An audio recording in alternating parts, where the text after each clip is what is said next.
Hello and welcome to Lunchtime Politics on Channels Television. I'm Millicent Walker. On the news this hour, presidential candidate of the Africa Action Congress, Mr. Omoyele Sowore, has been suspended by some members of his party, but he says their action is a joke. And the suit challenging the move by some federal lawmakers to defect to other parties to be heard in court today as their fate is determined.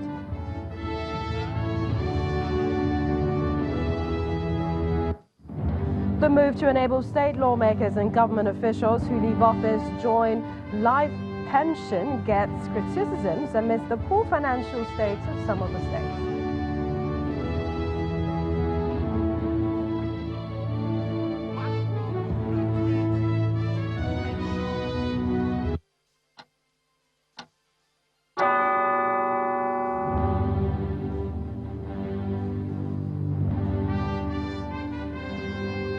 Welcome everyone to the program. We begin with the National Executive Committee of the African Action Congress, AAC, as they have suspended their presidential candidate in the 2019 presidential election, Mr. Omoyele Sowore, as the party's national chairman.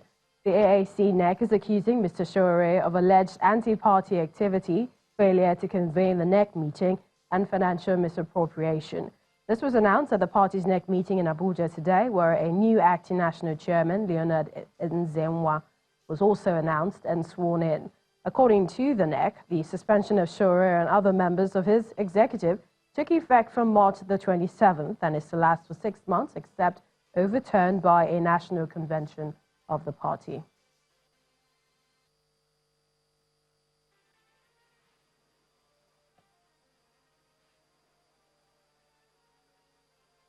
Well, elsewhere, the lawsuit challenging the grounds of the defections of some federal lawmaker will be heard again today at the Federal High Court sitting in Abuja. The Legal Defense and Assistant Project Leader filed the suit against the President of Senate, Dr. Bukola Saraki, and Speaker of the House of Representatives, Yakubu Dogara, and 52 other lawmakers for defecting from their various political parties when there was no division in their parties. However, the lawmakers, through their counsel, asked the court to dismiss the suits instituted against them. LEDAP has asked the court to order the lawmakers refund all monies they collected from the federal government since their defection. Well, let's speak to our correspondent, who we'll be talking to much later, covering the proceedings for us.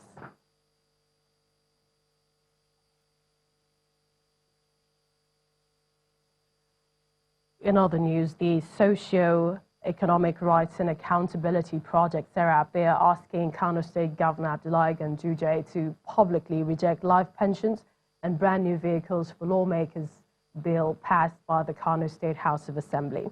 In an open letter, the governor dated 10th of May 2019, SERAP is also urging him to prevail on the members of the House to immediately drop the bill and to honor their fiduciary duties imposed by the Constitution and Nigeria's international anti-corruption obligations.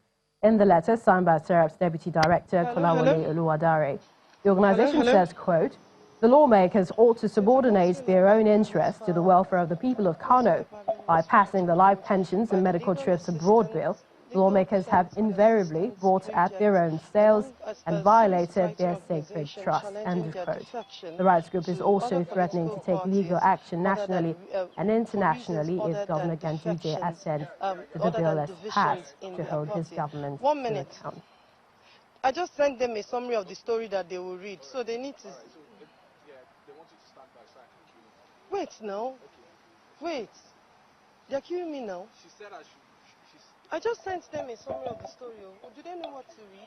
Well, let's take you back to the lawsuit challenging the grounds of the defections of some federal lawmakers to be heard. We hear it's taking place in Abuja today at the Federal High Court. Now, the Legal Defense and Assistant Project LEDAP, they filed that suit against the President of the Senate, also the Speaker of the House of Representatives, and 52 of the lawmakers from defecting from their various political parties. And we're talking to our correspondent who is covering the proceedings, Amaka Okafor, who is on ground for us. Amaka, what do we know on the matter now?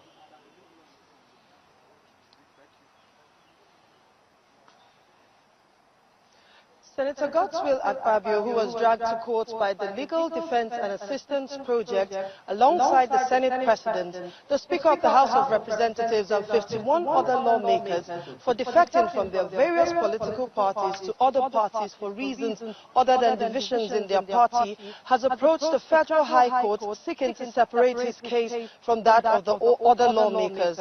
According to Senator Akpabio, if the application is granted, it will enable him the opportunity to defend himself against the suits brought by lead-up to the court. And he also says it will enable him,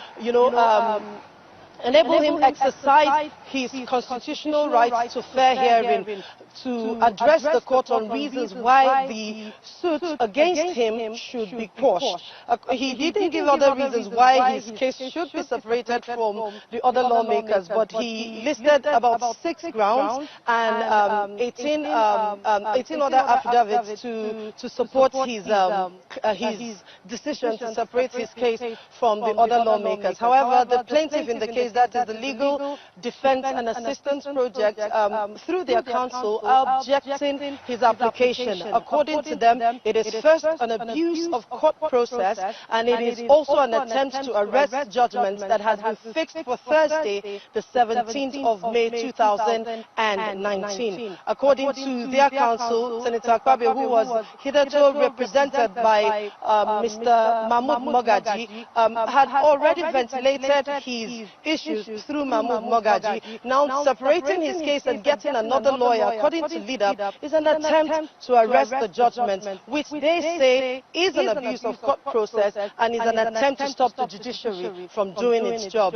At the last sitting of the court, which was on the 30th of April, parties had addressed the court as to why the prayer sought by lead-up should be granted, that is on the side of lead-up, and while the defense counsel at that matter, and the defense counsel who did represent Akpabio on that day was Mahmoud Mogaji, also argued against the suit filed by lead-up. According to Mogaji, the lawmakers left their political parties for reasons of rancor in their various political parties. He also told the court that lead-up, as a civil society organization, had no locus, had nothing to lose if the lawmakers decided to leave their political parties. But lead-up, in responding to them, did tell the court that the lawmakers defected for selfish reasons other than defections in their rancor in their various political parties, and therefore they prayed the court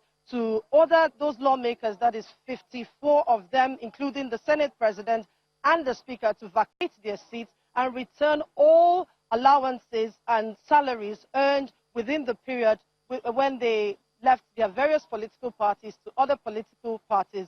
Justice Abang, who is sitting on the case, has stood down for the next 10 minutes and will return with a verdict whether to allow Senator Akpabio separate his case from that of the other lawmakers or not.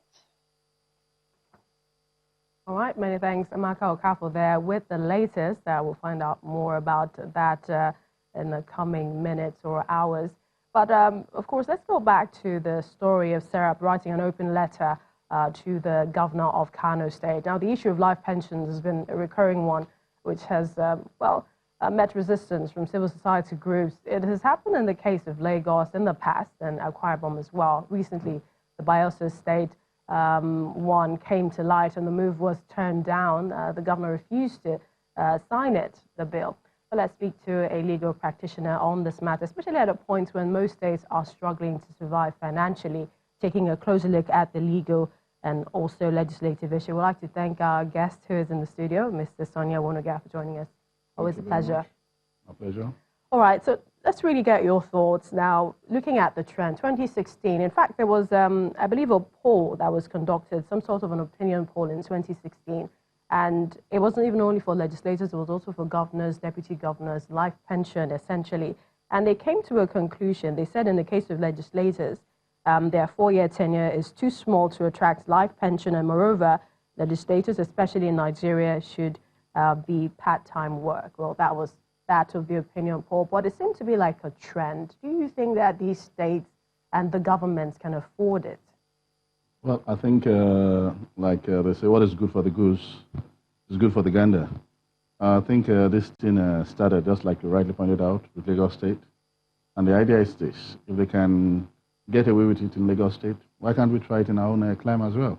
And even before Lagos State, the argument was like, oh, okay, look at the general so-and-so is collecting a salary as a retired general in the army. He's also collecting a salary as a retired head of state. I don't know whether that's what we had then. So Lagos State was able to leverage on that too. If they can do it, as the military regime, we are in a democracy, we can do it. Successfully, they've done it. And even regrettably, the Honorable, I'm not taking a personal insinuations here, the Honorable Vice President then was the Attorney General for Lagos State. I didn't see anything wrong with it. It is immaterial whether it was sponsored by the executive or sponsored by the legislature. The bottom line was that it was bad legislation, it was abuse of power. Now, if you look at the Constitution itself, because no Constitution can be perfect, it can't take care of everything. It can only be like a Bible, a guideline. It's up to the operators to get it right. Now, if you look at the fundamental principles of state and directive politics, under Section 14(2)(b), it says the primary, the welfare and security of the people should be the primary aim of the government. Likewise, if you look at Section 15(5), that one is more emphatic. It said the state shall prevent corrupt practices and abuse of power. What do we call this? But there's also been an argument that that provision, Chapter 2, is just window dressing. No, you see, fine, window dressing, but it's part of the Constitution. And I think what we should look at in these instances is just common sense.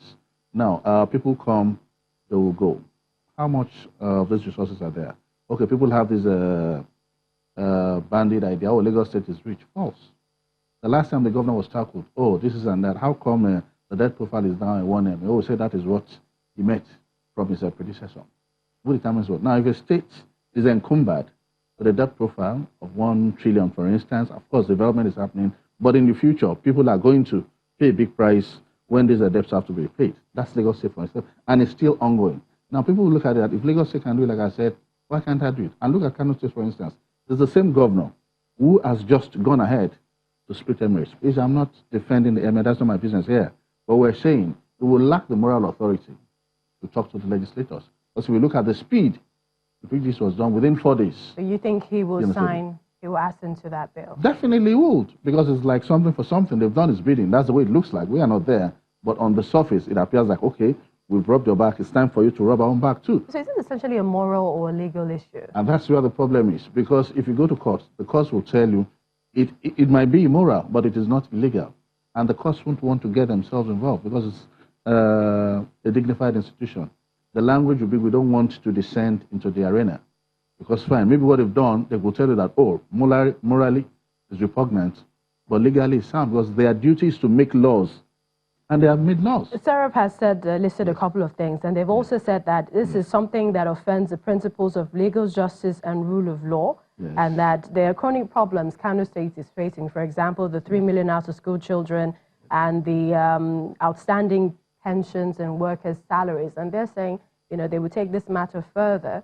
Yeah, that's the thing I've said before about fundamental objectives and directing principles of state policy, which you said people say is academic. Yes, the most important thing is, I think let's even check out the window of the court, because like I said, I doubt if they could get relief, for the simple reason that the best the court will say is, okay, maybe this is morally repugnant, but they can't say it's illegal, because it's the duty of the House to make laws. The duty of the judiciary is to interpret laws. The judiciary won't make laws through interpretation. So when you look at it, what have they done? They have made a law. The only sanction appropriate is, for instance, let's say through their political parties. If these things, which maybe let's assume that Labour, for instance, which is channeling its energy in the wrong direction, chasing the Labour minister over inconsequential things, when these things are there, because how much is available to these states that are making it compulsory, that, when this set of legislators leave, we have to pay life pensions for them. And they are hefty figures, the next batch comes. That is what they should be more interested in. And with so much pressure, I think they know where to lodge these complaints. These people came in 2 parties. I know maybe there is provision, I don't know whether there is provision for independent candidates or not, but at least for now, we know there are 2 main parties there. They can get in touch, their chairman and all that, ensure that through these things, these laws can be repealed. It's not absolute. So I think it's very, very important we address this thing. It started in the case of, what is good for the goose, like I said, is good for the gander. If one state can do it, the others too can do. That's well, why actually, we thank you so much, Mr. Sonia Wonega, for joining us on the program. Thank you. Well, still to come on Lunchtime Politics, Senator David Mark steps down from active politics. Same day, his former deputy says he will not seek re-election come 2023. Details after the break.